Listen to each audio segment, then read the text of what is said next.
Saudações, estamos iniciando mais uma entrevista do projeto Histórias de Vida e Educação em Ciências da Universidade Federal do Rio Grande do Sul e hoje estou aqui com a professora Lila Vatti. Seja muito bem-vinda. Muito obrigada, eu que reconheço a validade desse projeto, dessa proposta. Agradeço muito o convite que eu recebi e digo assim, você tem muito louvor em fazer esse trabalho. O grande significado que ele existe, inicialmente é para mim. Você promove uma experiência inusitada, singular. E a gente vai conversando. Saudações para todos também, para você. A honra é toda nossa, né? Então, professora, eu vou lhe perguntar a nossa questão principal, né? E como foi a sua trajetória até chegar na docência, aspectos da tua história de vida, de formação, de trabalho. Fica bem à vontade para contar um pouco dessa história para nós. Muito bem. Ficando bem à vontade, eu gostaria de que você projetasse aquela imagem. Vamos projetar. Lá vai o trem e o menino, lembra da música de Villa-Lobos, né, cantada? Lá vai a vida rodar. Lá vai a ciranda e destino, cidade e noite girar. Quando você me pediu essa reflexão e o depoimento sobre essa história toda, né, antes até desse momento de hoje, imediatamente veio à minha cabeça e ao meu coração essa imagem de um trem atravessando estradas, cenários, andando numa linha. Por que trem andando numa linha? Porque me veio aquela sensação de que eu era esse trem, eu estava na linha, e as estações eram os lugares por onde eu ia passar, por onde eu passei, estações onde as pessoas entram, saem, né? Chegadas e partidas. E a vida de todo mundo é mais ou menos assim, os encontros, desencontros, as pessoas que ficam, o conhecimento e toda a experiência que a gente vai adquirindo, colocando mais um vagão na linha de trem, e vamos lá, vamos lá. Por que trem? E por que eu gostei dessa imagem? Porque há uma parte da gente na vida que permanece, que guarda valores, culturas, significados, aprendizagens, marcas, vícios, erros, que vai vida fora, vai transformando ou não. Mas à medida que cada estação vai chegando, a contribuição dessa modificação dessas características vai sendo afetada, né? Primeiro, na infância, fazenda, eu morei numa fazenda, com 5 anos eu saí de lá, minha família saiu, meu pai saiu, e viemos para a cidade. Então, saí de um núcleo pequeno, fui para uma cidade maior, depois aumentou mais ainda, nós chegamos num lugar que tinha escolas.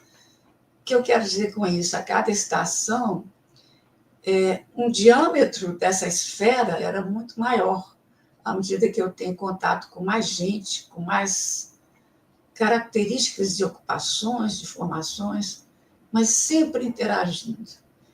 Então, podemos voltar agora para as pessoas pensarem sobre isso, não necessariamente com a imagem, né? Não vai precisar. Nós vamos ter o tempo todo na vida muita interação. Pessoa, pessoa, pessoa, coletividade, cada coletividade é diferente uma da outra. E eu me sinto nessa vida ainda com muito gosto de interagir com situações diferentes, com pessoas diferentes. Mas, ao longo da minha formação humana, profissional, acadêmica, a gente nem previa, né, quantas interações que a gente ia ter com um tipo de sujeito, pessoas diferentes. Por exemplo, você está na família, seus pais, seus familiares, depois você vai para a cidade, ao bairro, depois você vai para a escola. Aí começa a interagir, começa a formação humana, mas você ainda é muito criança. Chega no ginásio, começa um pouco a perder a inocência, mas você já vai conhecendo diretores, professores, funcionários, vai mudando a característica E como é que você vai lidar com isso quando você vai chegar nas esferas de profissionalização, de definição de vida? Aí é que o indivíduo tem que se decidir muito para encarar, conviver com essas pessoas, precisar delas, vamos citar, faxineiro, né, a limpadora da escola, o secretário, o mendigo que entra na escola. Tudo isso contribui para a gente, para a formação humana e para a formação também acadêmica.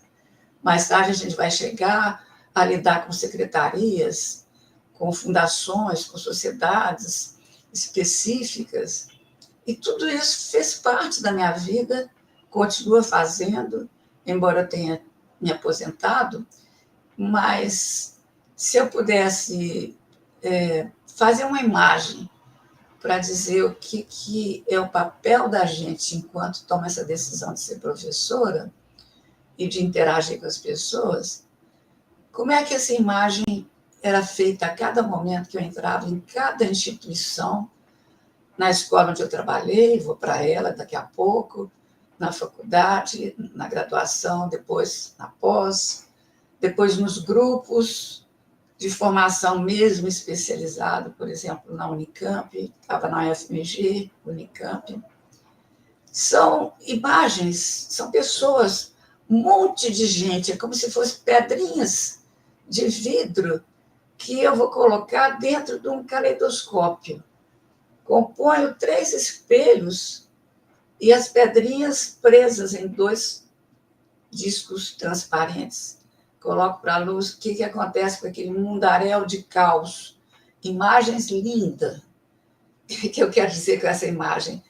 Eu quero dizer que eu, Lila, eu precisei de todo mundo e, conforme a função de cada pessoa, se formaram imagens lindas, geométricas, todas tiveram função. Eu reconheço nessa jornada uma grande contribuição dos colegas, dos amigos de infância, dos professores, das fundações, das entidades que asseguraram bolsas, asseguraram a existência de uma escola pública. A gente quase não tem respeito, atualmente eu vejo a falta de respeito por uma escola pública, pelas pessoas, pelo jeito que elas lidam, como se naquela escola fosse um pedaço do bairro, a rua, uma praça, e ninguém lembra que ela é pública e que foi o nosso dinheiro, o nosso salário que colocou a existência dessa instituição. E assim vai, e assim vai. Então, a minha ideia inicial, e ela vai se transformando, e eu vou falando mais do que eu preciso, eu quero focalizar muito os momentos que eu passei no Colégio Técnico da UFMG, por 50 anos trabalhando lá, feito concurso, chegando nesse colégio, tendo passado pela graduação. Eu vou voltar a ela quando eu falar mais do colégio. E depois também eu quero focalizar, se der tempo, pelo menos eu quero dar uma ênfase na Unicamp, na Faculdade de Educação da Unicamp, daquele grupo fabuloso que, presente na minha época, significou demais, demais para a minha formação humana, profissional, embora logo depois também a gente se ocupou com muitas coisas dentro da universidade, e eu até que não fiquei muito tempo lá. Eu estava já num processo de abafamento de tanta demanda que todos nós que envolvemos com ensino, educação, no sentido de promover condições melhores, né, para nosso trabalho, para a aprendizagem, nós vivemos num vulcão de demandas, vamos dizer assim, para tentar melhorar, para tentar aprender mais, para favorecer essa coisa linda que é a química, né? Ser compreendida e cada vez ser mais amplificada. Eu não sinto atualmente que a química é uma coisa isolada. As escolas estão muito longe de um dia se colocarem como uma nova matriz de aprendizagem, né? Mas isso é um sonho, é uma ousadia de falar sobre isso. Então, eu vou voltar lá para o colégio. É uma estação, né? Eu parei na graduação, quando a química da graduação ainda estava sendo composta em termos de local. A universidade tinha um campus na cidade e um campus na Pampulha, um campus em Montes Claros, em outra cidade, e o campus da Pampulha começando a crescer, colocando prédios novos para a gente estudar, e nós, estudantes, saímos da Faculdade de Filosofia. Lá entrei em 1964, 65, até 69 a gente ainda estava lá, passando aquela experiência de grande medo, como tínhamos medo da situação política e ideológica do nosso país. A gente saía na rua, a gente corria o risco de ser presa. Uma colega foi presa lá, uma vez teve um tumulto na faculdade, e a gente passava pelos cursos, depois mudávamos para a Pampulha, cada hora tinha uma aula num prédio, a escola de farmácia também já existia na cidade. Foi um tumulto a graduação. E eu não sei como eu aprendi, aliás, acho que eles também não sabem, porque eu senti muito uma fragilidade depois, lá no colégio, quando eu era professora, eu senti muita fragilidade de ser avaliada, tanto no científico, com alguns professores que tinham a ousadia de falar que a gente, por ter tirado 0 na prova de matemática, outro 0 na prova mensal, aquela menina ali não vai passar, não. Falava assim no meio da turma, né? É uma marca, é um carimbo na gente. Na faculdade não é tanto, na universidade não é tanto esse carimbo, é mais sutil, porque você vai descobrir quando você estiver dando aula. Como que era muito primário o ensino. Gente, eu não podia falar primário, né? Era muito limitado a nossa aquisição de livros. Os livros eram importados, os professores traziam os livros dessa grossura para dar aula, 34 capítulos do livro de cálculo. Quando acabava o semestre, ele tinha dado 3 capítulos. Então, eu olhava para ele e falei, então não aprendemos nada. A gente vivia situações muito estranhas. Aulas práticas, gostava demais. Às vezes não entendia nada, mas tinha sempre um professor, um auxiliar, um ajudante ali que ajudava a gente a passar por ali. Eu lembro, depois eu vou até citar alguns nomes. E assim a gente forma. Formamos lá, uma turma pequena, e nessa altura da nossa formação, a gente já estava no campus da Pampulha, e eu já tinha decidido fazer o concurso para o Colégio Técnico. Entrei no concurso, em 1971 já estava trabalhando lá, e a Química funcionava no Instituto de Química, que veio a ser depois o Departamento de Química, em frente. 2 prédios, um em frente ao outro. Foi muito bom, porque eu saía de lá, ainda estava fazendo algumas especialidades, algumas especializações, porque a Química queria formular um mestrado em Química, em Fisicoquímica, em Orgânica, nascente, ainda estava nascente. Professores iam para a França, voltavam com muitas ideias, e os alunos recém-formados eram acolhidos. Vamos fazer mestrado, vamos fazer isso, vamos fazer pesquisa. Tem bolsa, tem bolsa, vocês vão ganhar. A gente entrava e tinha orientação ou falta de orientação e convivia com as estruturas de pesquisa, alguns laboratórios bons, e eu convivia com o colégio, correndo para lá para dar aula a meio horário, meio período do dia, mas cada vez gostando mais do colégio. Quando a pesquisa estava chata, o orientador estava sem saber o que fazer, a orientada estava muito menos sabendo, eu ia para o colégio. E que alegria que foi entrar para o Colégio Técnico. De cara, eu encontrei tudo meio pronto. O colégio foi fundado em 1969, num convênio com o Conselho Britânico, com a UFMG, com mais algumas fundações, com uma estrutura muito boa, num prédio que foi adaptado para ser o Colégio Técnico, mas tinha lá os gabinetes para os professores, eu ia muito lá conversar com meus colegas, os alunos de livre trânsito, sabe, todo mundo jovem, geralmente entrava 100 alunos de cada vez em processo seletivo, e quando eu cheguei já estava pronto. Olha, Lila, você vai dar aula para primeiro ano, são 5 turmas de Química, Aqui a proposta é o Química, uma ciência experimental, QEMS, né, aquela proposta americana. Mais tarde eu vim perceber o que significava isso dentro dessa nova gerência do ensino técnico, né? Ou médio, né? Basicamente, porque o primeiro ano é tudo igual. Depois os cursos se dividiam em técnica em química, biologia, física, instrumentação, aliás, e eletrônica. Hoje já está mais ampliado, tem um ensino médio atualmente lá, acoplado, integralizado com o ensino técnico. O aluno pode formar em mais ou menos em cinco especializações técnicas, ou pode formar com o ensino médio.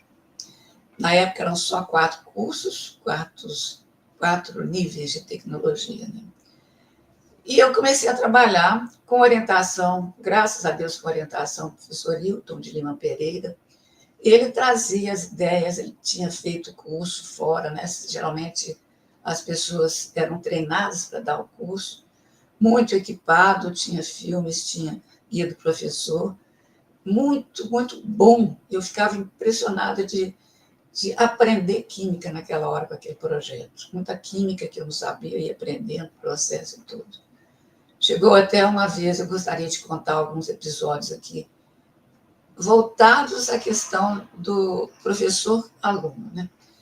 Eu estava numa turma, a gente trabalhava muito em grupo também, a turma era de 30 alunos, a gente trabalhava em grupos de 4 a 6, e a gente estava num nível de estudo que envolvia número de partículas, átomos, a condição de contagem de átomos por molécula, aqueles cálculos que eram confusos, e algumas questões estavam postas ali no trabalho que estavam estudando, e eu supervisionava os grupos. Chegou um momento assim que uma aluna pôde falar e falou mais alto, todo mundo escutou.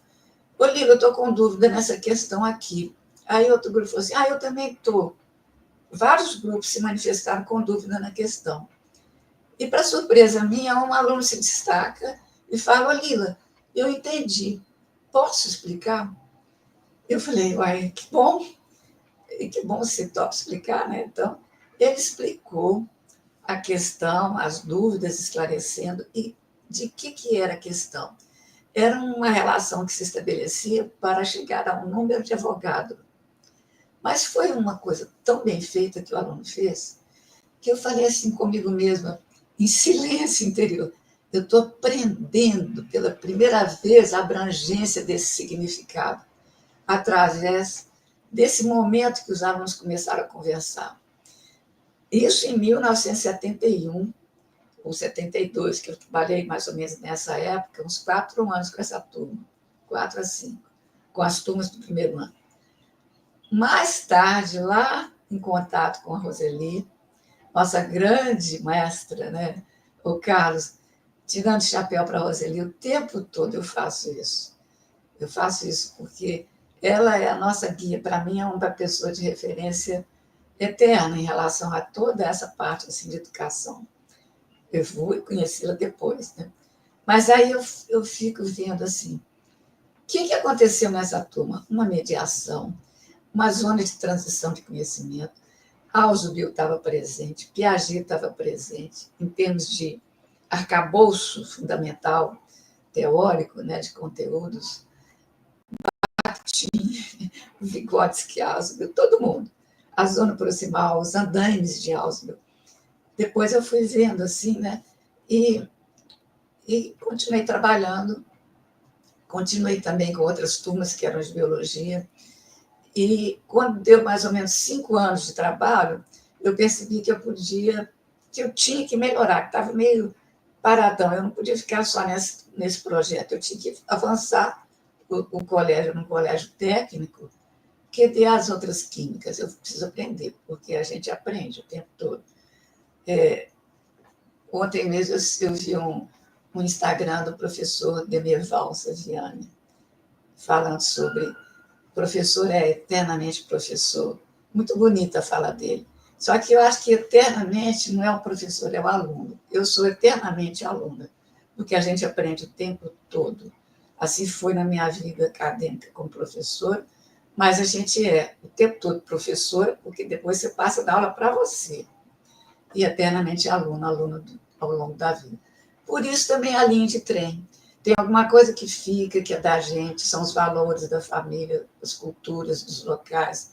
São as coisas que ficam e que eu percebi que é uma coisa, tem muitas coisas que eu queria identificar em mim, na minha formação humana, que seja mental, física, psicológica, emocional, a gente tem que trabalhar em muitas coisas. Como assim, então? Eu vou no meu trem, o trem existe, o trem é meu, lá dentro eu faço as minhas escolhas e interajo com o ambiente, enriquecendo e não enriquecendo. Foi uma imagem que representa muito o meu processo também, né? Aí, quando eu completei 5 anos, eu tinha condições de pedir uma bolsa, de buscar, né? A gente fala que a gente ganha bolsa, não, a gente tem que cavar bolsas, né, para viajar, para fazer aperfeiçoamento. Eu queria ir para a Inglaterra, para Londres, para Norwich, que era o centro que tinha ligações com educação, com ensino, naquela época. E como a gente ainda estava em convênio com o Conselho Britânico, que levava também alunos de instrumentação de eletrônica foram para a Inglaterra, voltaram, sem ter formado ainda, formaram depois com esses estágios. Foi muito rico. Alguns voltavam correndo. Eu não voltei correndo, não, mas a gente fica muito inseguro. Na hora que você chega lá, eu saí daqui, não esqueço a data que eu viajei. Foi no mês 7, no dia 7 do mês 7 de 1977. 4 setes aí na vida, né?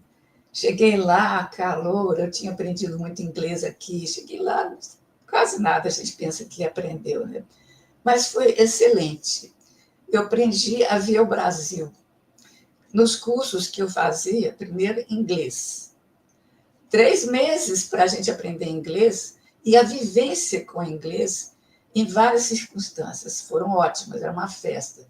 Depois eu encaminhava para a minha escola, eu estava lá matriculada na Universidade de Londres, no Chelsea College, que era o colégio, a faculdade relacionada a aperfeiçoamento de professores que já tiveram experiências como professores. Ali a gente passava por seminários, de vez em quando a gente tinha seminários de grupos de física, de biologia juntos. A gente convivia de noite nos seminários com as falas, grandes professores, grandes doutores que até vieram depois ao Brasil trabalhar nos nossos encontros de ensino. Fazer parte, né, conferências, foi muito bom, muito bom.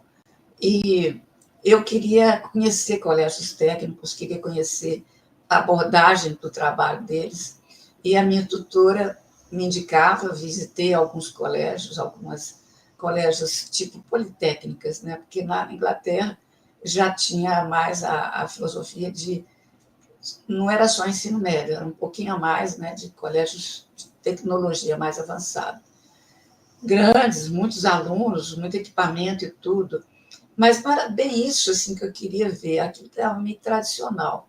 Quando ela percebeu que tinha uma escola no arredor de Londres, ela falou, quem sabe a gente conversa para, sei lá, ver o trabalho de um indiano que está trabalhando numa escola mais rural, um pouquinho afastado da cidade.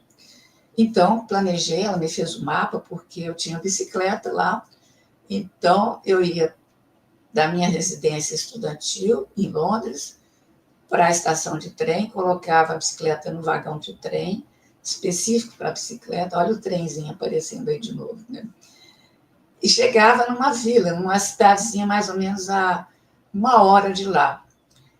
Aí chegava lá, era uma vila, uma gracinha, né? Aquelas construções muito antigas, na Inglaterra, preservadas, e dali eu ia ter que pegar uma estrada e seguir até a escola, mais ou menos uns 3 quilômetros, talvez menos. Assim fui. Era frio, mas estava aberto o tempo. E que coisa romântica, uma estradinha com aquelas pontezinhas, jardins, uma coisa linda. Aí eu cheguei na casa, uma casa como se fosse uma casa de um pavimento só, enorme, grande, as vidraças aparecendo, pus a bicicleta lá, e alguém me recebeu, me encaminhou ao professor, E entrei numa sala onde os alunos já estavam fazendo um trabalho, localizados em mesas, assim. O professor me recebeu bem, explicou, me apresentou, me deixou à vontade para ficar olhando tudo que estava acontecendo. E eu vi, eles estavam fazendo projetos, estudando projetos em temas relacionados com a poluição, com água, com vários temas ligados mais à vida normal das pessoas, né? A vida local, a questão de alimentos. Não me lembro, eu estou falando um pouco mais com a ideia que realmente são os projetos, né, nesse nível de ensino médio. Né? Tinha uma bancada assim, perto das janelas, lotada de projetos, assim, aí eu ficava olhando, lia. Volta e meia entrava num grupo assim, fazia uma pergunta. Eles eram muito tímidos, né, muito calados, né? E nem sempre eu entendia o inglês deles, porque jovem fala depressa, né, e tal. E eu era uma ET ali dentro, né? Uma pessoa que chegou com mochila, com casacão, né, que é aquele frio todo, a gente se assusta na Inglaterra.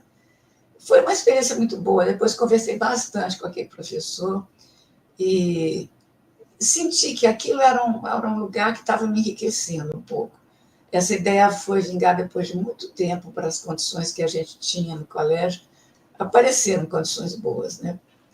Foi uma experiência muito boa. Depois, quando eu voltei, aliás, eu tive que fazer lá na Inglaterra ainda, eu tive que fazer um seminário sobre a educação do Brasil.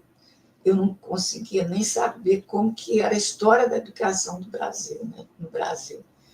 E, por sorte, por providência, na minha família, meus pais se separaram e meu pai teve mais um casamento com uma pessoa, Otaísa Romanelli, que eu estava escrevendo uma tese de mestrado sobre a história da educação do Brasil, e ainda estava na brochura. Ela me mandou essa brochura, eu estudei os capítulos que me importavam para fazer o seminário. E foi muito importante. Esse livro até está nas condições de serem divulgados ainda, tem outra edição, já mudou muito. Foi muito fundamental nos primeiros anos que ela fez, que divulgou o livro. E foi muito importante também ter estado fora do Brasil, porque naquela época o Brasil era um país do terceiro mundo, era um país subdesenvolvido. E eu encontrei outros países subdesenvolvidos quando eu fiz o curso de língua lá na cidade de Norwich, que não era Londres. Paquistanês, japonês, apesar do Japão não ser tão subdesenvolvido, mas tinha muito japonês, muitos inteligentes, um egípcio, tinha árabes, muitos árabes, tailandeses, muitos, não tinha muitos sul-americanos, não, tinha colombiano, venezuelano e acho que boliviano não tinha, não. A gente até se agregava um pouco quando a gente era convidado a participar de excursões e tudo. E era uma festa, né? A gente se entendia tão bem. E eu gostava de participar também com eles, dos momentos de lazer, das comidas que eles faziam, porque a gente pôde conviver muito, né, durante 3 meses. Era muito bom. Então, foi muito importante porque o mundo começou a ficar muito mais aberto em termos de janelas, né, para você conhecer. E as relações humanas também. E a Inglaterra, aquele pontinho de referência muito importante ali, porque eu conheci em Norwich, eles faziam um esquema, uma universidade muito moderna, era uma educação aberta nas férias, né? Open University. Os adultos, os idosos, podiam se matricular em diversos cursos lá durante as férias escolares da universidade, né? E você via curso de tudo, filosofia, culinária, cinema, uma porção de coisa. Eu achava um sucesso a universidade aberta, assim, né? Mas não era para a gente fazer isso, não podia, né? Não tinha nada a ver. Voltei. Quando eu voltei para o colégio, 1 ano só, muito rápido. Foi um ano meio difícil, porque nesse ano que eu voltei, durante o primeiro semestre, eu comecei a perceber no colégio que muito tinha mudado, já não existia mais a abordagem do livro do projeto americano Química, uma ciência experimental. E eu fiz questão também de começar a trabalhar nas turmas que tinham a química tradicional no sentido de que os ingleses também preparavam materiais de ensino. Não tinha livro no segundo ano, no terceiro ano, não. Tinha materiais e apostilas que foram construídas junto com os ingleses antes de eu chegar lá, e a gente tinha lá as instruções. É claro que você podia recorrer a livros didáticos, tinha uma biblioteca muito boa, mas naquela época aqueles livros, imagina, né? Não nos davam muita ajuda. E eu comecei a ficar incomodada.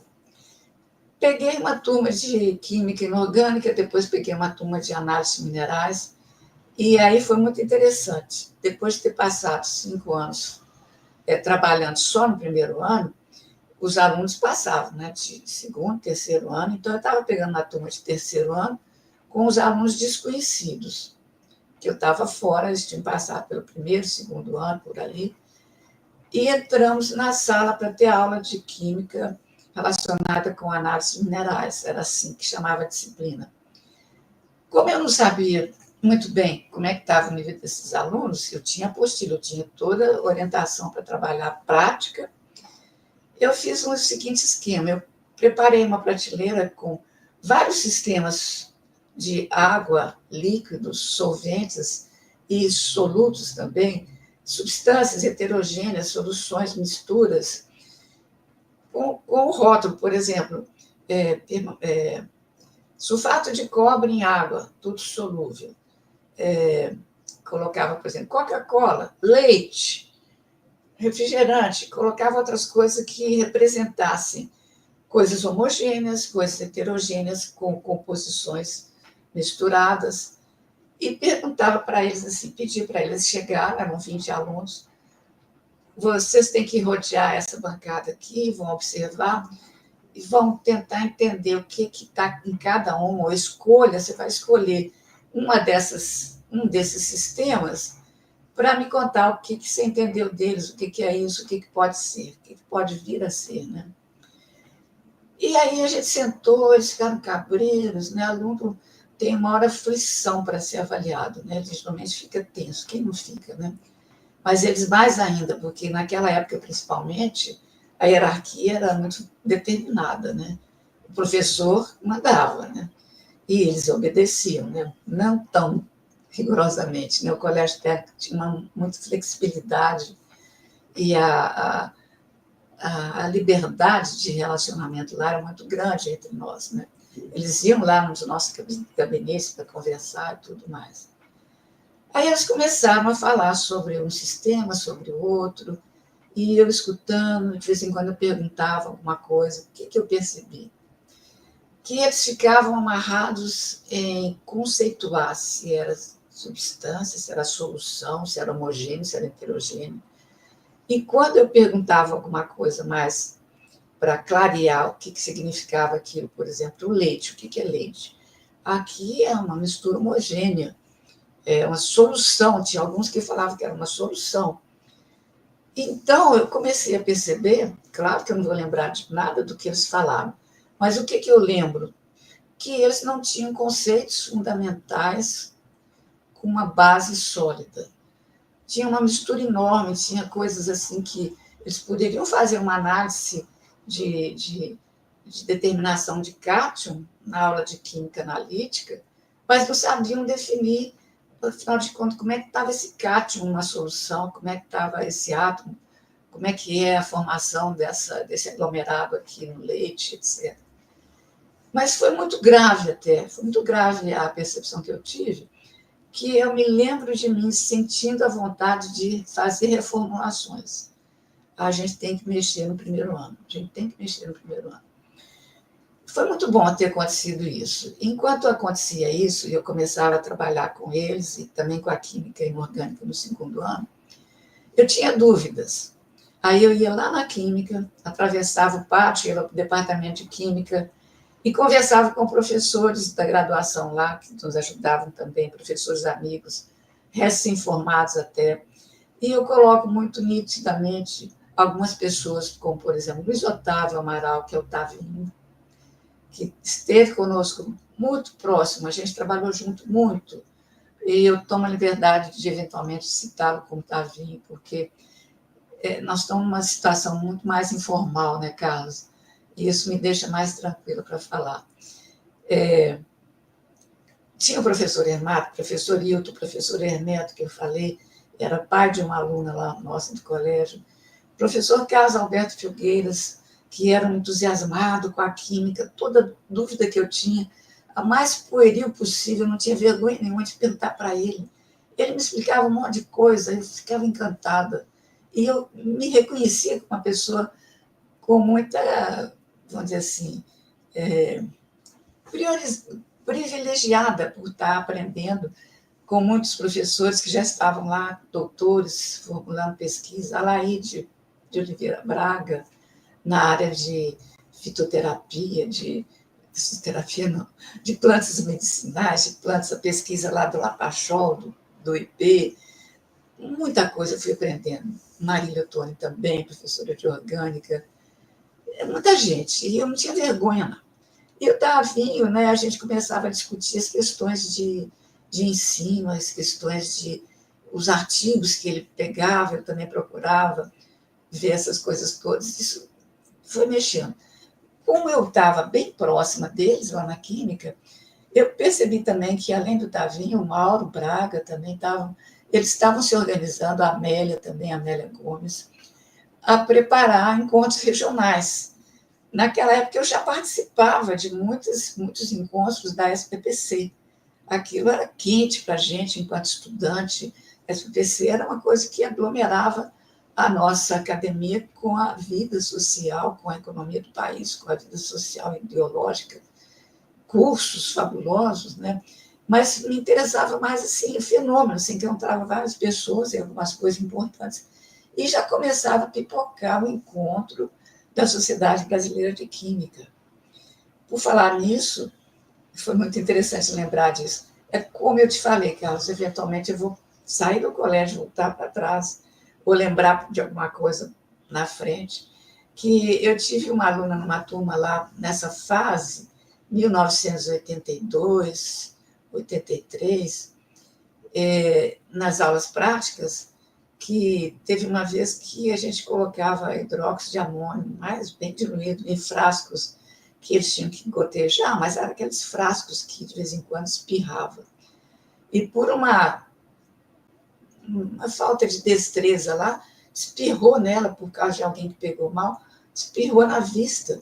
Alguma coisa que irritou, a gente não sabia bem qual que era, mas eu tomei a iniciativa imediata de pegar um colega e pegar essa aluna, levar para o posto médico lá da universidade, que era perto do colégio. A gente foi, levou primeiro, não tinha nada, não teve nenhum problema, ela voltou.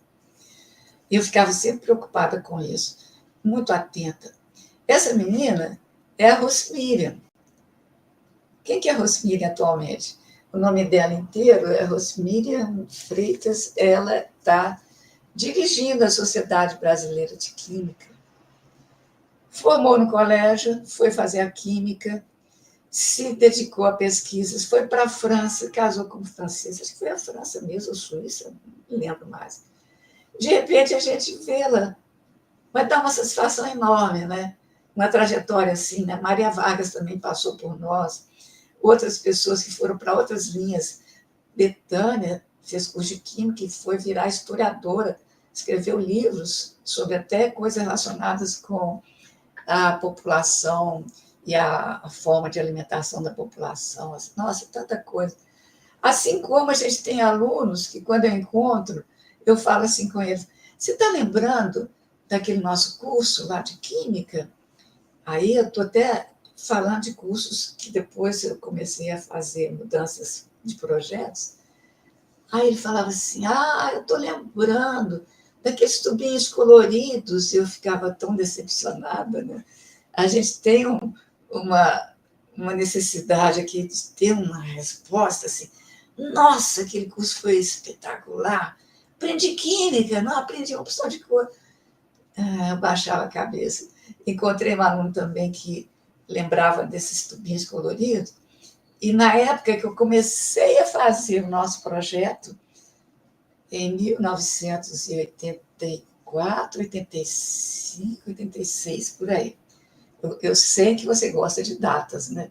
Daqui a pouco eu vou colocar mais claramente esse percurso. Ele virou, na época que a gente fez o projeto, teve um texto que a gente escreveu sobre ondas, porque era tanta coisa que tem a ideia de ondas, e eu queria colocar uma figura de um cachorro, de uma pessoa, dando um passo, a frequência, o desenho da onda, depois o desenho das vibrações em forma de ondas pequenas. E ele, na aula de química, ele fazia desenhos, assim, fazia muitas coisas. Eu pedi para ele fazer o desenho. André Mendes. Ele fez o desenho, figurou o desenho no nosso projeto. E eu fui encontrar com ele, muitos anos depois, já tinha formado, já tinha aposentado. Fui na casa de uma amiga que conhecia muito, a Ângela Lago, que é uma ilustradora e escritora, desenhista, ela faleceu, infelizmente. E ele estava com ela. Ele era tipo um aprendiz de feiticeiro, ficava lá com a Ângela aprendendo coisas de artes. Aí eu fiquei achando ótimo, porque você tem um retorno da vida da pessoa, né? Você fala assim, olha, continua por aqui, continua fazendo coisas, desenvolveu o dom dele, né? Teve condições e está atrás de uma pessoa que pode ensinar muita coisa, né? Feito isso, eu vou voltar lá para a química. Os meninos, Tavinho e Mauro, estavam organizando um encontro regional e estavam, antes disso, ia acontecer o encontro nacional da Sociedade Brasileira de Química, junto do encontro da SBPC, em Campinas. Em Campinas, 1982. Fomos lá. E chegamos lá, uma sala lá, foi Campinas, em São Paulo. Acho que foi Campinas. Sentamos lá, eu, Tavinho, a Amélia também. O Mauro não via naquela época, nem sei se ele foi. E fomos para assistir uma palestra de um grande doutor que estava sendo convidado a dar essa palestra, que era o Malcolm Fraser. Malcolm Fraser foi orientador da Roseli. E o Tavinho falou assim, a Roseli está ali, olha a Roseli ali.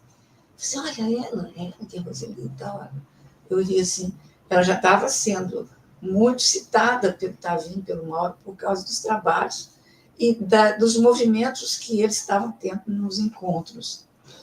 O que aconteceu depois também? Eu procurei por eles, não conhecia ninguém, mas o Malcolm Fraser deu a palestra e uma das frases que ele citou que me marcou e que me validou como a pessoa que tem uma característica que ele citou, ele falou assim, olha, ser professor é uma pessoa, a pessoa tem que gostar de gente, tem que gostar de ajudar pessoas.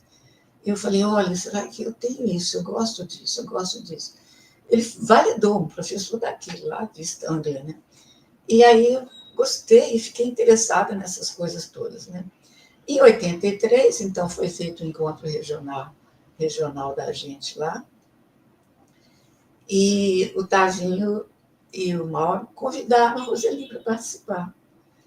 E eu não conhecia a Roseli, mas eu disse assim, ô Lila, vai buscar a Roseli no aeroporto, o encontro ia ser lá em Ouro Preto. Quem mais também estava nesse encontro? O professor Chassot. Ó, que gracinha, né?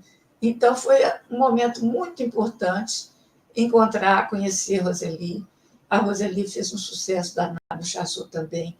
A gente estava ainda começando a perceber o significado que estava tendo, né, no nosso meio esses encontros nacionais voltados para a educação, né, para o ensino de...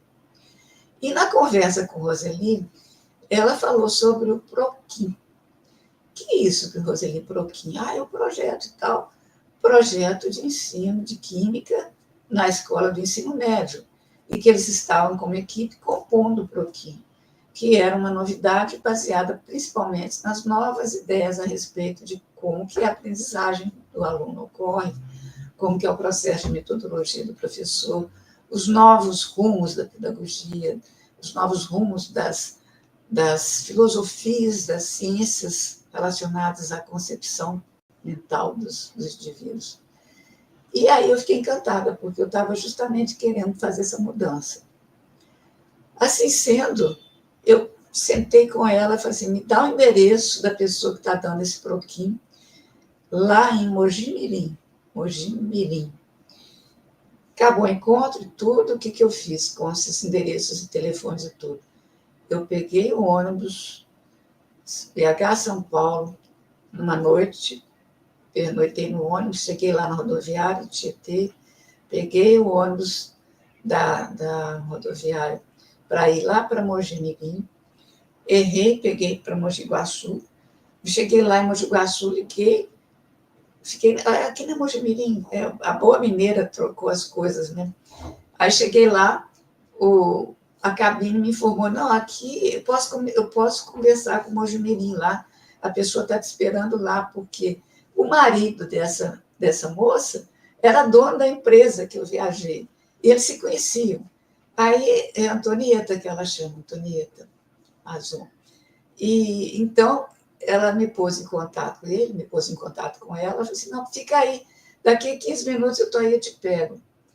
Me pegou, levamos para a casa dela, uma graça de pessoa, me recebeu, tomamos um café para eu começar a conversa, e fiquei lá o tempo necessário para me mostrar tudo o que era o Proquim, como que aconteciam as coisas, e me entregou as apostilas que ela tinha, o processo que eu podia fazer. Não sei se eu almocei lá, acho que eu almocei com ela, descansei um pouquinho, voltamos na conversa. Quando foi a hora de embarcar, eu voltei para a rodoviária, voltei para São Paulo, passei a noite no ônibus e cheguei louca para aplicar o Proquim no colégio técnico. E aí, vamos resumir? Será que eu consigo? Está quase acabando o meu tempo oficial. Não faz mal, não, eu vou falar rapidinho. Vai falando à vontade. Você quer me interromper, perguntar alguma coisa? Não se preocupe com o tempo, vai falando à vontade. Ok. Cheguei no colégio com a corda toda, depois de passar por essas situações, eu defini que eu tinha que fazer uma reunião com o departamento de química do colégio. A gente tinha grupos de professores para química, o colégio era organizado em setores. Então, os professores da química eu reuni para falar com eles sobre que eu gostaria de aplicar o Proquim.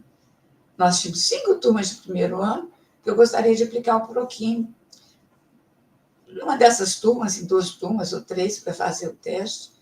E o que estava acontecendo com o primeiro ano? Estava sendo coordenado por um dos professores do setor, adotando um livro tradicional.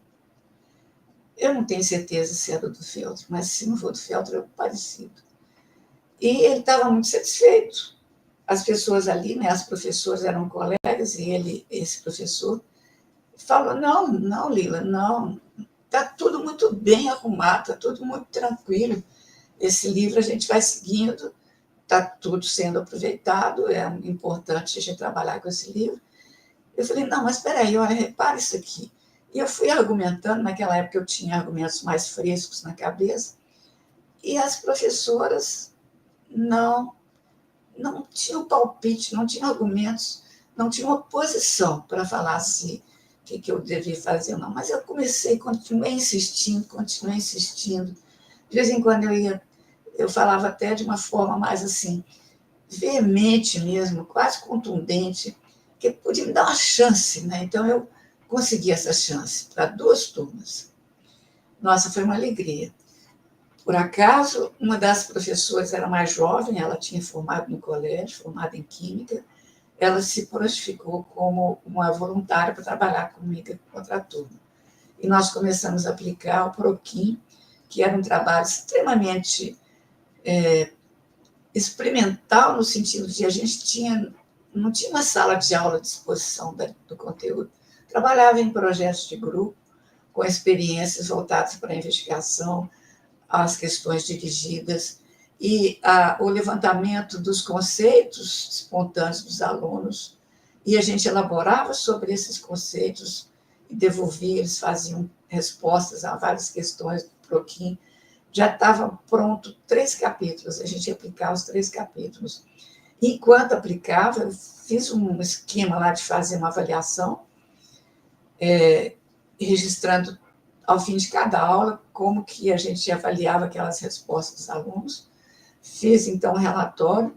Quando aconteceu o próximo encontro lá em São Paulo, eu encontrei a professora Eunice Marcondes, que era uma das organizadoras do PROQUIM, entreguei para ela aquela avaliação da aplicação do PROQUIM e ela prometeu entregar para a Roseli quando ela voltasse da Inglaterra, que estava lá fazendo o trabalho dela. Então, aconteceu, foi uma experiência muito boa, só que o PROQUIM não dava conta, naquela época, de abordar todo o conteúdo relacionado à química do primeiro ano de química, que no colégio técnico eles teriam química geral, tanto aqueles que iam fazer biologia, como eletrônica, como física, e a química ia ter o PROQUIM, ia ter mais alguma coisa, ia passar para a química e aprender outras químicas. Depois, eles iam fazer o vestibular, se quisessem. Eles iam ter que ter a noção geral da química básica do ensino médio. E o PROQUIM interrompia um pouco essa abordagem, estava em construção. Com isso, eu fiz a aplicação do PROQUIM até certo capítulo e comecei a elaborar um outro projeto simultaneamente para que eu pudesse dar conta de completar as unidades que estavam faltando. E também, depois que chegou 84, eu vou soltar um pedaço aí, a Roseli volta do mestrado, do doutorado dela, eu fui até lá em 84, numa visita técnica com o grupo do colégio, estive com ela, estive com o grupo que ela estava pesquisando, compreendi todo o processo que ela estava nos conflitos relacionados com os conceitos, os atributos de conceitos, e quando chegou aqui a gente pôde conversar mais e ela se dispôs a me colocar também na própria equipe da elaboração do PROQUIM em São Paulo. Eu consegui, da Pró-Reitoria acho que foi de pesquisa, uma ajuda de custo para as minhas viagens. De cada 15 dias, eu ia para São Paulo, encontrava com um grupo lá na USP, para continuar participando daquela elaboração e aprendendo horrores, convivendo com colegas que ensinavam química no ensino médio, com doutores da universidade, como a Eunice, como a Rose, e com mais gente, com Deise. Eu lembro das dificuldades que a gente tinha para elaborar uma determinada unidade, né? Foi fundamental, muito bom. E aí, ao longo disso, voltei para o colégio, já estava trabalhando na elaboração da continuidade do PROQUIM. Passado algum tempo, eu ganhei mais uma turma, 3 turmas trabalhando com o PROQUIM. E o que acontecia também? Alunos que estavam com o ensino tradicional iam visitar a gente lá. Eu quero trabalhar nesse grupo aí também. Eles estavam com os ciúmes de trabalhar lá, com aquele jeito mais descontraído, os alunos sentados, trabalhando práticas e tudo. Eu também estava trabalhando nessa época com análise de minerais, com outra turma do terceiro ano. O professor tem que dar muita aula, né? Não tem jeito. E um dos alunos do nosso grupo de PROQUIM, ele ficava cabreiro, ele falava assim comigo, mas espera aí, eu quero fazer vestibular, aqui não tem todos os conceitos. Não, fica tranquilo. O que você aprender aqui com esses 3 capítulos, você vai aprender todo o resto que você vai precisar com toda segurança.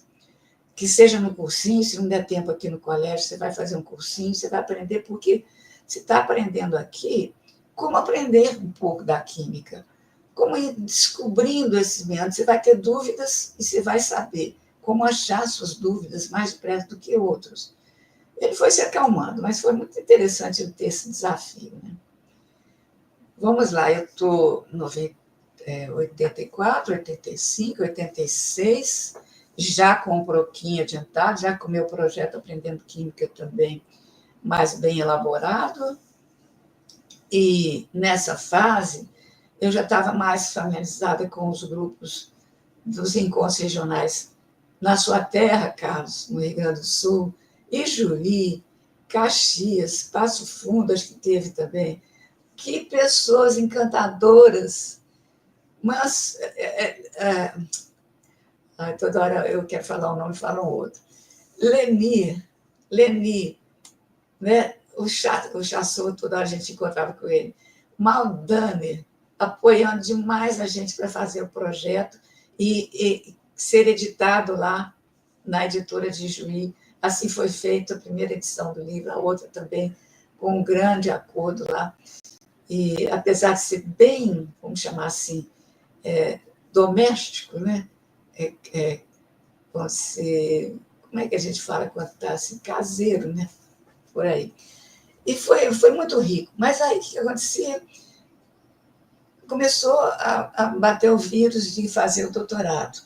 A própria Roseli deu ideia. Eu saltei uma época muito importante. Eu vou voltar nela aqui agora.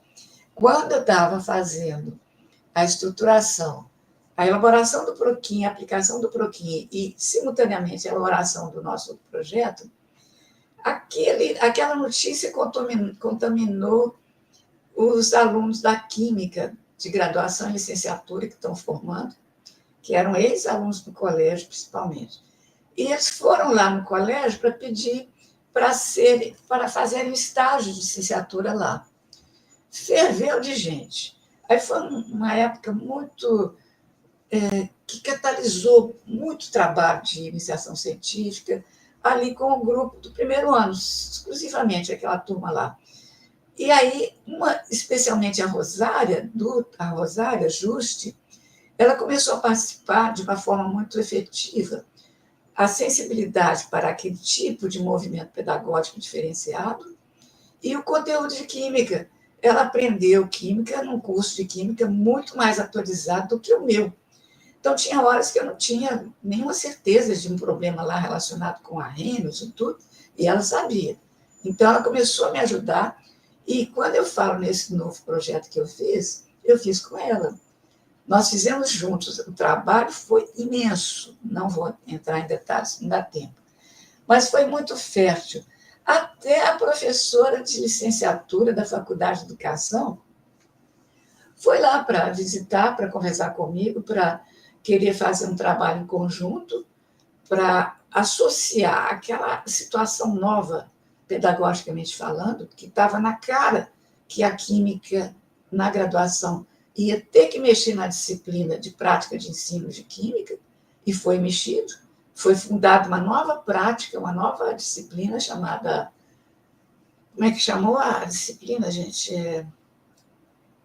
A disciplina para instrumentação de ensino de química. Eu participei das reuniões que eles estavam elaborando, aceitando, o colegiado tinha que aceitar essa mudança e tudo. Eu estava sempre em algum lugar quando eu achava que eu ia aprender e quando eles recorriam a alguém que já tinha uma experiência com os alunos no ensino médio, principalmente com alunos que eram, muitos deles, filhos dos professores da química, porque o colégio tinha uma facilidade de ser familiar. As pessoas que conheciam os alunos, que depois eram técnicos lá, eles validavam a formação que o aluno recebia lá no colégio e tomava conta dos professores de seus filhos, né? Eu mesmo tive essa experiência num bom sentido. O Wilton, o Hermeto Barbosa, eles ficavam assim: o que vocês vão trabalhar? Olha, vocês aqui na Química, na graduação, vão ser acompanhados também. E elas ligadas a gente também. Então, foi um momento muito fértil. Mais fértil do que esse momento foi o doutorado. A gente ir lá para a Unicamp, a Faculdade de Educação, aquele momento que começou em 1988 para mim e para a Rosária, mestrado e doutorado, respectivamente, foi uma ilha de desenvolvimento do nosso cognitivo, vamos dizer assim. A formulação dos projetos de trabalho nosso lá, nós tivemos as disciplinas tradicionais durante os 2 primeiros anos, e a Roseli fez uma proposta de um seminário. Nessa época, ela teve convidados, o Roger Maskell, professor da Inglaterra, foi lá, associou a gente nos projetos, inclusive foi ele que me ajudou muito na formulação da minha proposta de tese de doutorado. Enquanto isso, a gente ia escolhendo as nossas as nossas orientadas, as nossas orientadoras. Conheci lá a Cecília Góes, e imediatamente eu comecei a me aproximar dela para perceber que havia uma sintonia no que eu queria com a condição que ela tinha no desenvolvimento de trabalhos com surdos e mudos sobre linguagem. Como assim? Aprender conceitos, formulação de linguagem da língua portuguesa falada por surdos, trabalhando com quem não ouve. Olha que coisa mais interessante, né? E eu comecei a perceber que a gente trabalhar com um aluno que não aprende é parecido. Você tem os alunos que sabem química, que não precisam do professor, e tem os alunos que não sabem, que não aprendem, vão ser fontes também de nossa aprendizagem enquanto professor. Ou daqueles que não conseguem entender os conceitos abstratos, né? Que é uma nova linguagem no nível cognitivo também, facilitador. Né? Aí, nessas primeiras aulas que a gente teve, em busca, primeiro lá na Unicamp, procurando onde morar, como que ia morar e tudo, viajava para São Paulo pegava no caminho, pegava o ônibus para Campinas, depois viajava para Poços de Caldas, no caminho intermediário. Se não é Poços de Caldas, era outra cidade que não faz mal, não. Eu perdoo a minha falta de memória. Para trocar de ônibus, para depois ir para Campinas, baldeava ali. Né? Poços de Caldas, nessas coisas, daqui a pouco eu lembro. Numa dessas viagens, eu e a Rosário pegando ônibus para vir para cá, que eu tinha que vir muito para cá também, tinha muito problema relacionado à família e outras coisas que eu não podia ficar lá o tempo todo. Nos 2 primeiros anos também aconteceu um pouco disso. A gente vinha conversando, depois de uma aula da Rosário Lagão, que estimulou a gente para chuchu, para discutir, para garimpar os conceitos que a gente tinha de o que é ensino, o que é ensinar, o que é aprender. Apesar da gente ter já uma alfabetização nesses conceitos, o que ela trazia na aula, nas discussões, fertilizava a gente, fomentava, catalisava. Nós íamos conversando sobre isso, assim, viajando, né? Sobre esses conceitos que foram mexidos lá no fundo da gente, a gente revolucionava as nossas formas de trabalhar. Como era rico. E encontrava, Tavinho ficou também estimulado para fazer doutorado, Maldani logo caiu para lá também para ir para o doutorado, fermentava todo aquele momento, aquele clima lá, Roseli com muita demanda, mas trabalhava demais lá.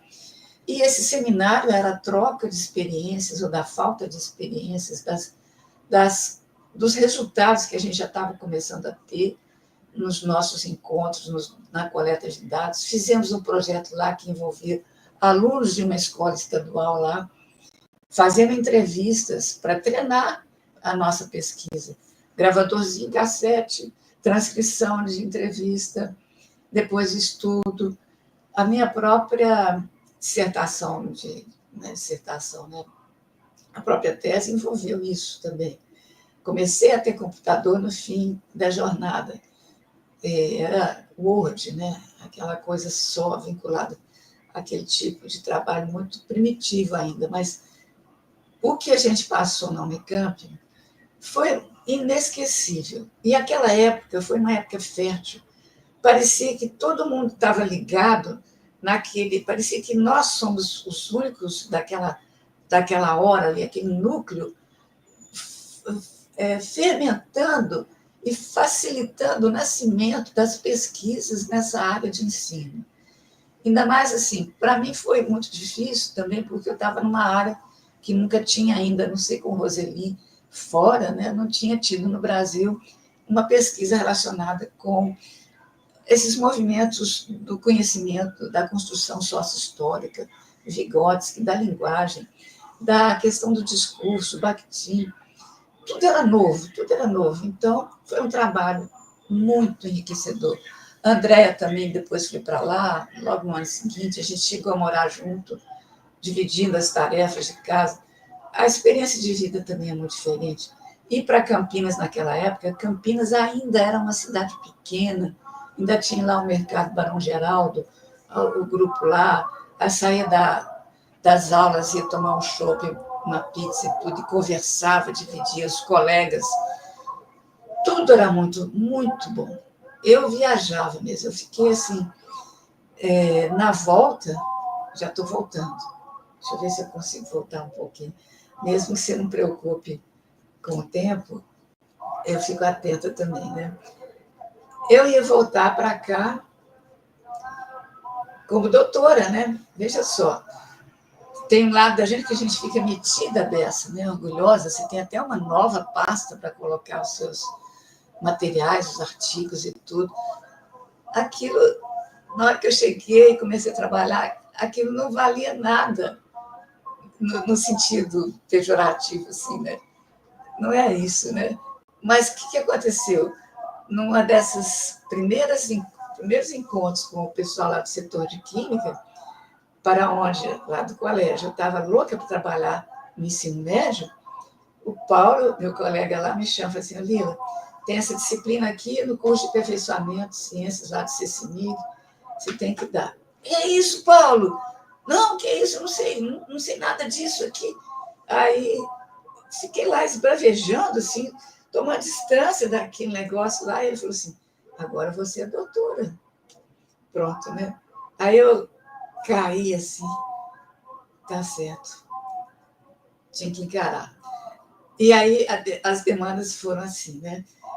Agora eu tenho que lembrar também, antes de doutorado, eu trabalhava também com muitos projetos relacionados a cursos de aperfeiçoamento para professores do Estado.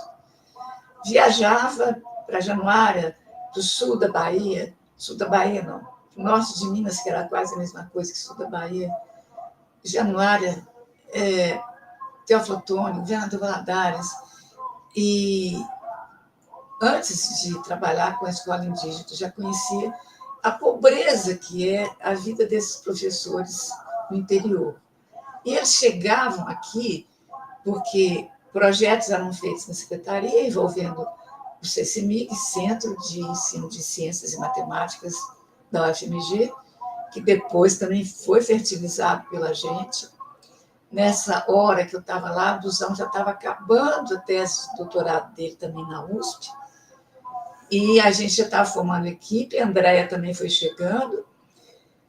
Não tinha como, a gente tinha que fazer o surgimento também de um mestrado lá na Faculdade de Educação, para conseguir a plataforma para quem fizesse química, fizesse também um curso de instrumentação de ensino e depois um mestrado para ensinar, para ser professor. Estava acabando, professor de química, estava acabando. Tanto é, vou voltar lá para os cursos de aperfeiçoamento de professores. A secretaria e os coordenadores faziam as pesquisas, os projetos, financiando a vinda dos professores, pagando a gente para dar aula para eles. E o que eles ganhavam? Eles ganhavam o alojamento, ganhavam a condição de alimentação, não sei se eles ganhavam alguma bolsa básica, e se fizesse o curso, eles ganhavam pontos, pontuação. Quando eles chegavam para a gente, 80% do primeiro dia de encontro era queixa, era choro, era falando mal disso, daquilo. Você não podia dar aula, você não tinha como dar aula. Eu estava comentando isso com uma amiga minha, ela falou assim, está todo mundo precisando de terapia, vocês têm que ter calma. E eles poderiam ter terapia.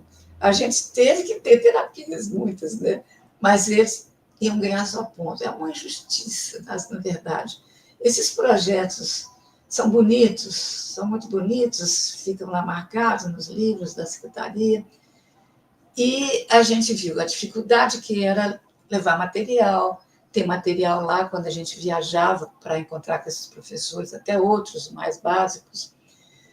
E, apesar disso, era nessas horas que eu comecei a aprender a improvisar. Eu não gostava de improvisar com materiais tipo sucata, de jeito nenhum. Eu gostava de ir na farmácia, comprar umas coisas, tipo permanganato para feridas, para pele. Depois eu aprendi que, na hora que eu precisasse de um redutor, comprava vitamina C. Olha, Enquanto eu preparava aulas para acontecer isso, ou enquanto eu, principalmente quando eu começava a projetar junto com a Rosária experiências para aparecer nos nossos livros, eu ia para a cozinha para fazer testes, inventava coisas, ótimas coisas, e aplicava. Então, foi um momento também de grande aprendizagem, dar aula para professores lá do fim do mundo, trabalhar com eles, reconhecer como que está tudo desorganizado, ou quando está organizado, ideologicamente, distorcidamente, não favorece as modificações, não favorece a implementação dos parâmetros curriculares. Eu assisti a sua gravação com a Edmeia, que gracinha, gente, que bonita aquela fala dela, Edmeia, não é? Professora de Pernambuco, é o nome dela? Carlos. Ela foi... A Edênia. A Edênia Amaral. Não sei se foi dessa, seja como for, foi uma pessoa que já tinha chegado lá nos lugares excelentes para defender uma proposta de codificação de currículos, de coisas, e foi furada, né? Na situação lá do MEC mesmo, na última instância do MEC, a proposta foi invalidada. E assim a gente via acontecer muito. As modificações de propostas, os trabalhos de formular, no nível do Estado, a gente conseguia um pouco, mas depois não conseguia muito. Fazia parâmetros curriculares, trabalhava novos livros, e depois aquilo mudava. No Brasil tem isso, né?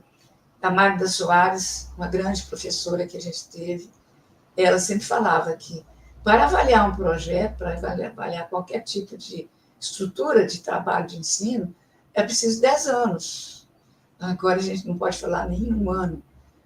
Você tem a mínima condição, não tem nenhuma condição de avaliar projetos, avalia com distorção, avalia a própria conceituação da pessoa enquanto está fazendo um curso, quando você tem... Eu falo por mim. Quando eu percebi que eu aprendi o número de advogado com os alunos enquanto eu dava aula, eu falei, quer dizer que na química ninguém percebeu que eu não sabia número de advogado? Como é que eu formei em química? Como é que eu formei entendendo MV, Melinha, Velinha, as proporções para achar a concentração de uma solução, diluir? Ninguém percebia que eu não sabia completamente isso, eu só aplicava uma regra de 3 e não uma análise dimensional. Quer dizer que eu não fui avaliada.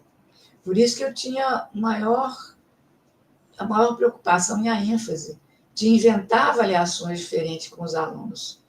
E sempre eu percebi que eles morriam de medo de avaliação. Já tive uma experiência que não vai dar tempo de contar, não vai precisar de contar tanto, não. O que eu queria, e que não queria dispensar aqui, é validar toda essa jornada que eu tive no colégio, o privilégio de existir um colégio técnico, de eu ter sido professora lá, com muita liberdade de até fazer propostas de projeto, que essa liberdade que a gente tinha lá, um grande apoio no princípio, depois as verbas foram minando, os regimes que às vezes tinham uma validade em verbas, não tinham em outras, principalmente ideologicamente falando. Foi muito importante, eu aprendi muito. Mas eu comecei a sentir também que era um lugar de muita batalha. Esse campo de educação é uma batalha constante. Se o professor não tem persistência, se ele não tiver um grupo, principalmente um grupo de sustentação, e nessa hora você faz parte disso, Carlos, você faz parte dessa equipe que segura a memória, né? Que segura a memória e que segura todo o conteúdo que está criado, divulgado nos livros, nas propostas. Eu estou aqui lembrando de novo dos livros, da proposta, da história do livro da Roseli. Não deixem de ler, não deixem de ler. Aqui está tudo que a gente precisa saber de começo de conversa. E aquela proposta do pessoal lá da Universidade de Uberlândia, que está fazendo as memórias de professores. Você falou dela numa dessas entrevistas com a Roseli mesmo, de professores e professoras de Química. Vai ser lançado no ano que vem, né, no encontro, acho que regional, que vai ter lá em Pelotas, talvez. Não sei se é Pelotas. Sim, o ENEC, né, que será em O ENEC, Pelotas. o ENEC, né? Ano E que eles vão vem. lançar. Já existem artigos, tanto da Roseli quanto da Agostina, que foi uma grande colega e eterna amiga, né? A gente faz amigos eternos nesses encontros de trabalho, principalmente lá quando a gente fermentava as ideias de modelos, de conceitos, qual que vai ser o modelo, o motivo de nossa tese, e aquilo que, por um momento na vida da gente, ocupava toda a cabeça da gente, depois era apenas um detalhe da nossa formação que vai desencadear uma porção de outras coisas, né? Eu, então, tenho que reconhecer as qualidades que a gente pôde trazer, as características não boas e as boas que cada indivíduo tem, porque a diversidade também é fundamental aparecer. Se a gente não tiver diversidade, a gente perde as forças, porque você tem que lutar. Uma vez eu entrei no metrô lá em São Paulo, para ir na reunião do Proquim, sentei em frente a mim, só tinha um senhor trabalhador, e a gente estava comentando, né, sobre a questão da vida, né? E aí a gente falou assim, pois é, a gente tem que lutar, né? Ele falou assim, tem que remar, e tem que remar contra a correnteza. Se não te remar contra a correnteza, você perde as forças. Foi um peão que estava falando isso, né? A sabedoria está aí também, né? E aí, mas eu estava perdendo as forças também. Chegou uma hora lá, quando eu já sentia que estava a equipe Andréia, Duzão, a Rosália um pouco, outras pessoas agregando uma porção de coisa, o Tavinho, na construção da proposta do mestrado na Faculdade de Educação.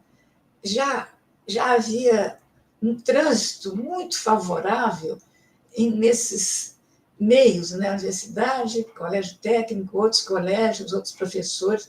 Parecia que estava todo mundo numa sintonia, dava um vértice, assim, ia formar alguma coisa. Tinha que aproveitar.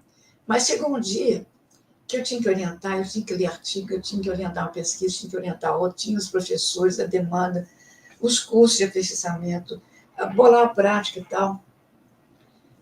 Entra o fim de semana, eu entrei com uma enxaqueca daquelas horrorosas, acordei ainda com enxaqueca, sentei na cama e falei assim, pela primeira vez na vida eu estou pensando, será que eu tenho tempo para aposentar? Aí eu falei, mas como que você vai fazer isso? Como é que você pode aposentar, Leila? Olha, ô Carlos, foi um momento muito difícil, muito difícil. E aí eu ficava projetando nas pessoas o que elas deveriam falar, mas que absurdo. Eu saí do doutorado, trabalhei mais uns 5 anos nessas tarefas aí de correspondentes abrir caminhos, que era também um dos motivos que me levou para o doutorado, porque quando eu queria fazer um projeto, você tem doutorado? Não. Quando eu queria uma verba para não sei o que lá, você tem doutorado? Não. Aí foi uma ingenuidade também eu colocar isso na banca. Por que você está querendo fazer doutorado? Porque eu preciso de ter esse título. Eu preciso disso. O da banca até deu opinião. Depois, por fofoca, as meninas falaram, eles te acharam muito verde. E eu sou muito verde. Eu continuo verde. Vou sempre verde, graças a Deus. Senão não faço nem fotossíntese, né? Que é um fenômeno também que eu comecei a aprender mais depois, quando eu comecei a trabalhar com a instrumentação de ensino de química lá na graduação. Então, eu acordei falando isso, verifiquei que é possível. Eu falei, eu vou conversar com o André e com o Duzão. Eu tenho que falar com eles. Se eu estou decidida nisso. Quando eu decidi, eu vi meu trenzinho, a linha de trem. O meu trem era eu. Eu estava lá. Eu encontro com ambientes, com chegadas e partidas, eu encontro com várias instituições, Secretaria de Estado, Fundep, FINEP, SBQ, Unicamp, uma porção de instituições que asseguram a minha formação com bolsa, CNPq, CAPES, graças a Deus. E ainda assim vou aposentar? Não, mas o meu trem tem coisas que eu ainda preciso fazer para mim. Eu reconheço que eu não vou sair vazia e nem vou deixar nenhum vazio. Eu fico um pouco envergonhada, tem lugar que fica assim, com vergonha, puxa, aposentar agora. Mas olha, está todo mundo pronto já. Eu já não estou aguentando. Aí eu reconheci que eu não tinha que ficar envergonhada. Mas eu quero confessar que eu ficava assim. Por quê? Depois aconteciam os encontros, eu não ia. Apesar de eles me chamarem, eu já estava com um outro lugar, assim, meio no limbo da situação. E fui lá falar com o André Duzão. Aí eles me ouviram. Não, tudo bem, Lila. Aí o Duzão falou uma frase muito popular entre nós. Não, Lila, você já carregou muito piano. Não sei se você conhece essa forma. Eu ouvi e falei, nossa, comigo mesmo, nossa, Duzão, só isso? Estou brincando assim, com essa fala minha, mas que foi uma fala minha. Como quem diz, será que foi só isso? Mas eu entendi perfeitamente que ele quis dizer isso, simbolicamente, igual eu pus um trem aí na minha história, né?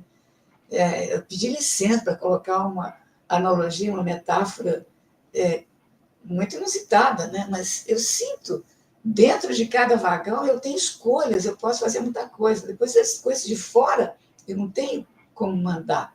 Tem que acontecer, tem que interagir, tem que fazer um caleidoscópio. Eu tenho que pegar minha linha de trem, a minha linha é a minha vida, eu tenho mais coisas, eu posso fazer. E assim aconteceu. Eu fiquei morrendo de saudade das pessoas, ficava assim, sentida que todo mundo ia de se encontrar, a coisa mais gostosa que tem era esses encontros nacionais, esses encontros regionais, que fervilha uma vibração de conteúdos, de novidades e uma grande amorosidade entre as pessoas. E é isso que sustenta. É só isso, não é só, é claro que não é só, mas não fosse isso, nada se sustentaria.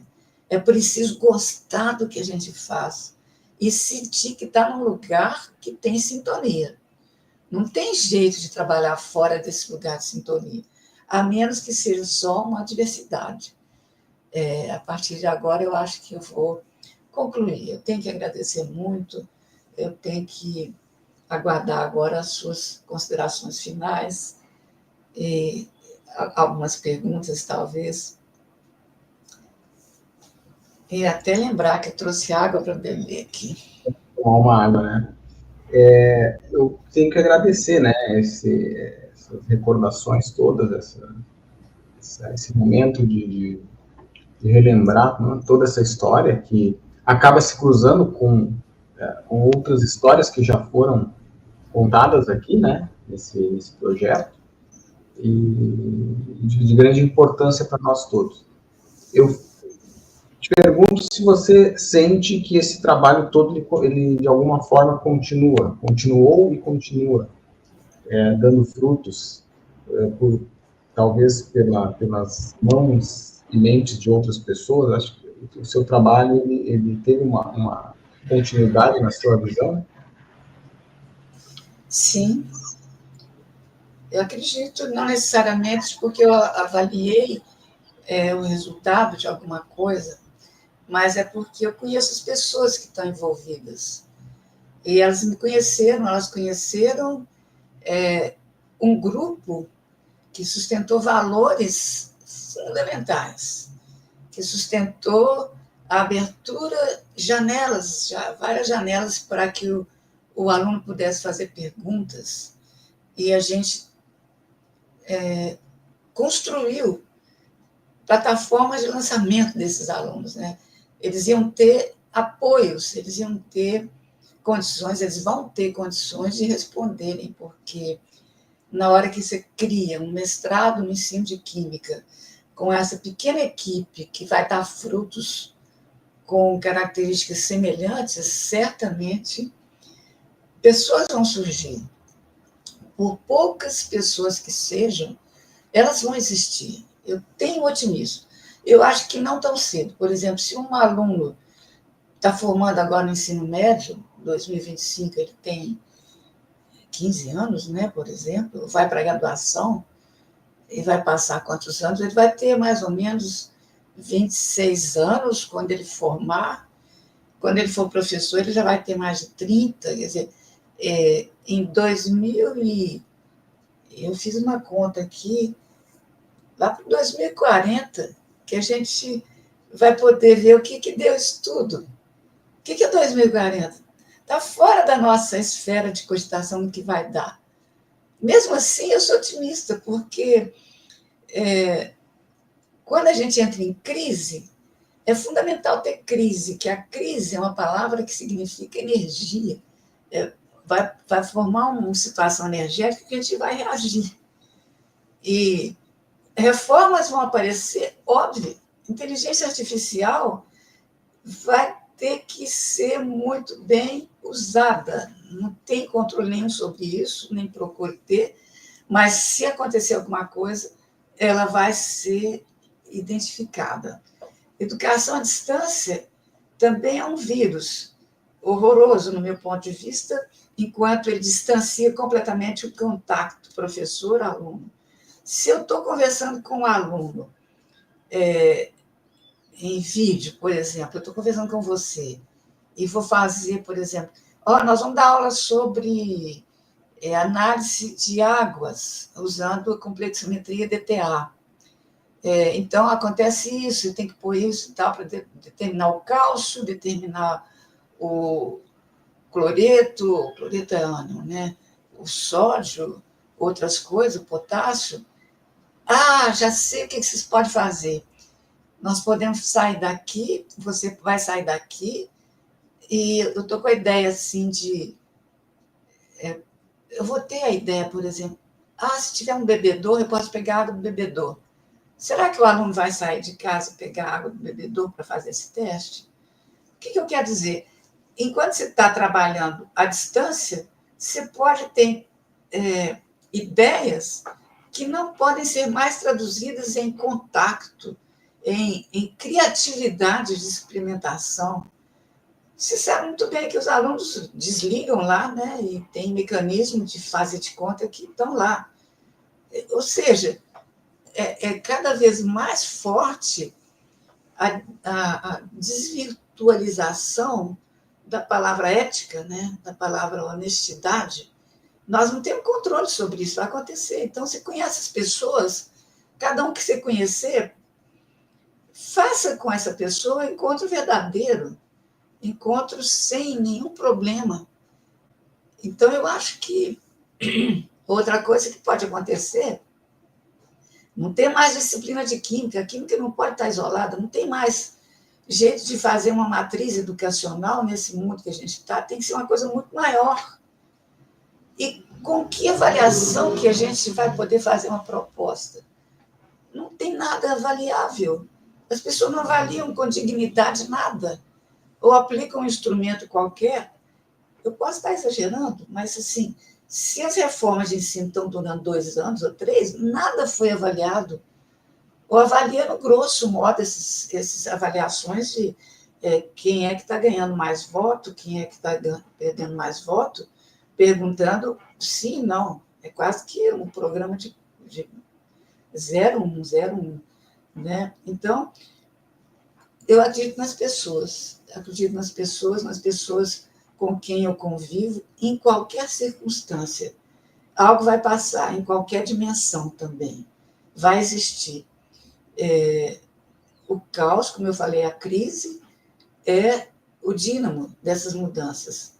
E as pessoas que estão com você, Carlos, com outras pessoas, com a idade fértil, assim, de 30, 40 anos, 50, até 60 anos, eu trabalhei muito bem com a cabeça e tudo. Depois eu trabalhei mais com o coração, com outras ideias. Menos cabeça. E eu tive até que parar um pouco, assim, depois, né? Mas, assim, carreguei piano mesmo, a gente pus numa caminhonete, um piano para levar lá para a festa de recepção dos estudantes de primeiro ano básico da Química, que foi lá no campus da Pampulha, a estrada era de terra. Duzão tem razão, eu carreguei piano, sim. Paguei o transporte. Brincando, né? Descontraído um pouco. Carlos, fala, Carlos. Não, maravilhoso, maravilhoso. Eu tenho que te agradecer aí pela atenção com o projeto. A gente já vinha conversando há um ano, né? Há um ano, precisamente. Há um ano a gente vinha conversando para essa participação, aí aconteceram algumas questões aqui no Rio Grande do Sul, né? E a gente acabou interrompendo um pouco o projeto, deixando o tempo passar e surgindo outras demandas. E, então, eu te agradeço demais por ter retomado também, né, a disponibilidade para essa entrevista.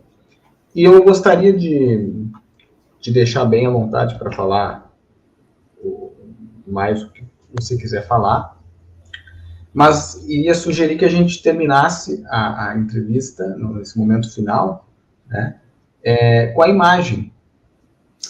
Olha, que bom! E essa imagem, então, qual seria, assim, uma reflexão final dessa imagem? Já que começamos com ela e vamos finalizar a entrevista com ela, mas me parece que o trem continua. Eu senti agora, quando você projetou a imagem, que eu estou chegando numa estação de um grande encontro virtual, presencial, espiritual, principalmente. Senti isso. O trem não está com cargas grandes, está só com boas lembranças. E vou passear. Não vou trabalhar, não. Vou passear nesse grande encontro que nós teremos. A imagem foi boa, eu acho que ela representou bem a minha sensação de ter vivido tantas coisas em Minas Gerais. E, apesar de vez em quando, eu sofrer muito por ser mineira lá em São Paulo, sofrer na brincadeira e sofrer seriamente, porque a gente é muito intimista, né? E a objetividade de São Paulo é muito dura às vezes, né? Mas é fundamental a gente ter esses encontros. Rio Grande do Sul, Goiás, Goiânia, Brasília, não falei dos grupos de Brasília quase, como eu gostei, eu ia lá, eu queria falar muito de uma experiência que eu tive lá, mas não faz mal não, acho que as coisas que eu falei têm sentido, não invalido, né? Ficou faltando contar uma experiência interessante, mas era para validar a questão da mediação. Mas é isso. Um grande encontro. Foi muito feliz. Um grande encontro, com certeza. Muito obrigado. Eu que agradeço e valido muito o seu trabalho. Obrigado. E que o trem continue no seu movimento. Lá vai o trem com o menino. Até mais. Até mais. Obrigada, Carlos. Tchau. Tchau.